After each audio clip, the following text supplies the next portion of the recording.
mega solar initiatives, solar plans on the policy front.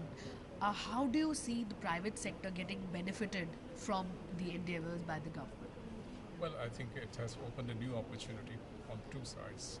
One is on the developer side, the second on the manufacturing side. So it's a massive number, very challenging compared to what the previous government set for 2022.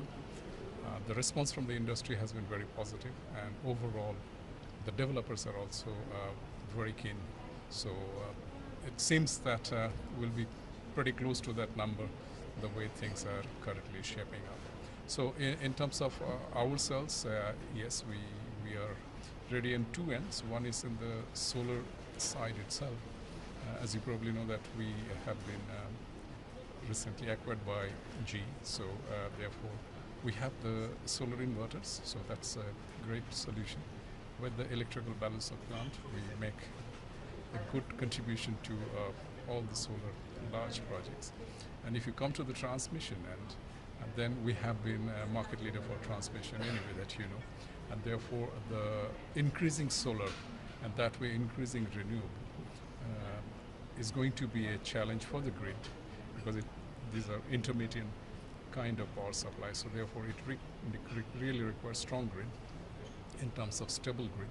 And therefore on the state T&D side, because the renewable are going to be connected at the state level, you need significant investments, which hopefully with the launch of Uday program, it should go for new investments, particularly in those states where you have large renewable investment planned up. So therefore, that part of the transmission and sub-transmission should be interesting to follow in the coming few years. And therefore, we as a company should be able to contribute significantly, in addition to be a traditional transmission player, to come up with solutions to stabilize the grid. And we have brought solutions.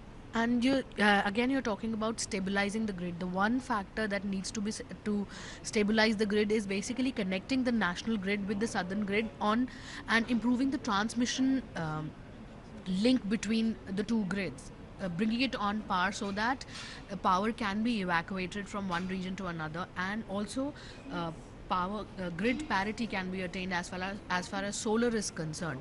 So what is the role of transmission and transmission companies, more specifically private sector, in terms of making it a stable grid? How can they contribute in this plan for the government? Well, first of all, power grid as such, as a central utility, has an immense role to play at the national level. But as you know, that only 3% of the transmission investment today are from the private sector. It has been rather slow, unlike the Jain side.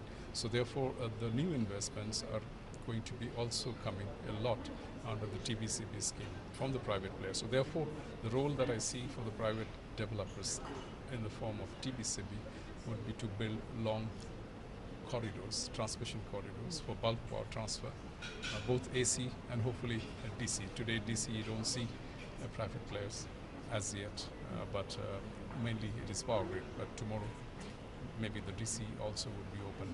So it will be a combination of both. And today at the national level, the inter-regional power transfer is about say 46 gigawatt. The plan is to reach 64 by 2018 and 2017, and by 2022 to reach something like 124 gigawatt. So these are massive investments in inter-regional power transfer capability, and this requires 765 kV AC as well as HVDC connection. So good play for a technology company such as ours. Thank you, Mr. Basu. Thank you.